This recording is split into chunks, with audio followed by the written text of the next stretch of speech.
नमस्कार मित्र, आज हम इस वीडियो के माध्यम से आप लोगों को बताएंगे कि हम लोग जो बेलपत्र शिवलिंग पर चढ़ाते हैं, उस बेलपत्र का क्या गुण है।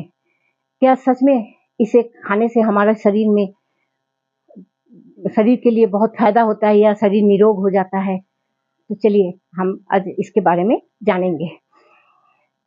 सबसे पहले आज हम बताएंगे कि बेलपत्र यानी बेल का पेड़ कहाँ से उत्पन्न हुआ था। स्कंद पुराण के अनुसार एक बार माता पार्वती मौन होकर बैठकर किसी देवता का आराधना कर रहे थे। उस टाइम उनका शरीर से कुछ पसीना का बूंद मध्यांचल पर्वतों पर गिरा। उसी पसीने से ही बेल पेड़ का उत्पत्ति हुआ। स्कंद पुराण में ऐसा ही बताया गया है और वो पूजनीय भी है। शिवलिंग पर चढ़ाने से बेलपत्र शिव जी बहुत प्रसन्न होते हैं। ये शिव जी का सबसे प्रिय चीज है बेलपत्र। हम लोग जब शिव जी को चढ़ाते हैं तो वो बेलपत्र केवल एक बेलपत्र नहीं रहता है, वो शिव जी का प्रसाद भी बन जाता है। अगर हमारे शरीर में किसी प्रकार का समस्या हो या हमारे घर में पैसा का कमी हो, नौकरी नहीं मिल रहा हो, तो ये सबसे हम लोग जब परेशान रहते हैं तो हम लोगों का ये बेलपत्ता से बहुत सारा समस्या का समाधान हो जाता है।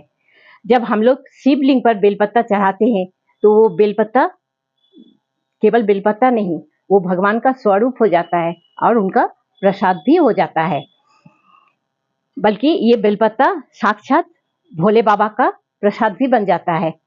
हमारे शास्त्र के अनुसार शिवलिंग में चढ़ा हुआ बेलपत्ता जो है वो 6 महीना तक उसको हम लोग चढ़ा सकते हैं। बहुत सारा जगह ऐसा है जहाँ शिव मंदिर तो है लेकिन दूर दूर तक कहीं बेल का पेड़ नहीं है। उस जगह का लोग क्या करते हैं, एक साथ बेलपत्ता लाके रख लेते हैं। जो बेलपत्ता आज चढ़ाएं उसको फिर कल आप धो के चढ़ाइएगा तो बासी नहीं होता है। बेलपत्ता 6 महीना तक बासी नहीं होता है, शास्त्र में ऐसा ही माना गया है। क्योंकि बोले ना, भारत में बहुत सारा ऐसा जगह है जहाँ शिव मंदिर तो बहुत है लेकिन बेल का पेड़ बहुत ही कम है। बेलपत्र को शिव जी पर चढ़ाने के पीछे एक पौराणिक कथा है। जब समुद्र मंथन हुआ था उस समय समुद्र मंथन से बहुत सारा चीज निकला था, अमृत भी निकला था, विष भी निकला था। तो उस समय जो विष निकला था वो विष हमारी धरती के लिए बहुत ही नुकसानदायक था। वो हमारा सृष्टि को बर्बाद कर देता। उसी समय उस विष को भगवान शिव जी ने, भोला बाबा ने अपने कंठ पर धारण कर लिए थे। इसीलिए भोले बाबा का और एक नाम है नीलकंठ। परंतु विष का प्रभाव भगवान शिव जी का शरीर, विष जो धारण कर लिए थे उसका प्रभाव से भगवान शिव जी का शरीर बहुत ज्यादा तापने लगा था और आसपास का क्षेत्र पूरा जल जा रहा था। तो उस समय सभी भगवान ने मिलकर सलाह किए कि हम लोग भगवान विष्णु के पास एक बार जाए या ब्रह्मा जी से पूछे कि कैसे शिव जी का ये विष हम लोग थोड़ा सा कम कर सकते हैं। तब ब्रह्मा जी बोले कि शिव जी के ऊपर थोड़ा सा पानी उछालने के लिए। जैसे ही शिव जी का ऊपर पानी उछाला गया तो थोड़ा सा विष उसमें से कम हुआ, थोड़ा सा ताप जो था वो कम हुआ।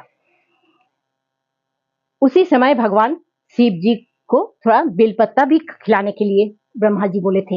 ये थोड़ा बेलपत्ता को पीस के खिला देने से उनका अंदर का जो जहर है वो कम हो जाएगा। बेलपत्ता का बहुत गुण है। बेल पेड़, वो कहा जाता है कि बेल पेड़ का जो जड़ होता है, जड़ में ब्रह्मा जी का वास होता है, बीच वाला पोर्शन जो होता है उसमें विष्णु जी का होता है और बेल का पत्ता में स्वयं शिव जी वास करते हैं।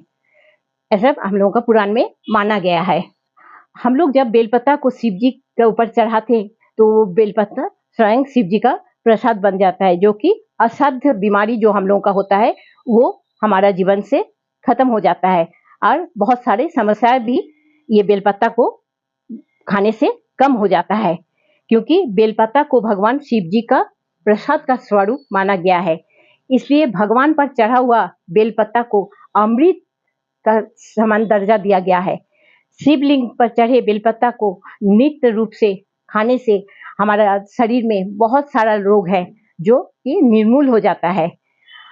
शरीर में जितना भी हम लोगों का कष्ट, रोग, शोक ये सब रहता है। ये बेलपत्ता अगर नित्य हम लोग बेलपत्ता का सेवन करें तो उससे बहुत सारे बीमारी हम लोगों का बिल्कुल खत्म हो जाता है। हम लोगों का शरीर एकदम निरोगी माने निरोगी हो जाता है।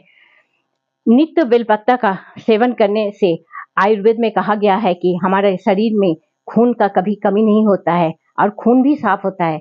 बेलपत्ता हमारा शरीर में फिल्टर का काम करता है।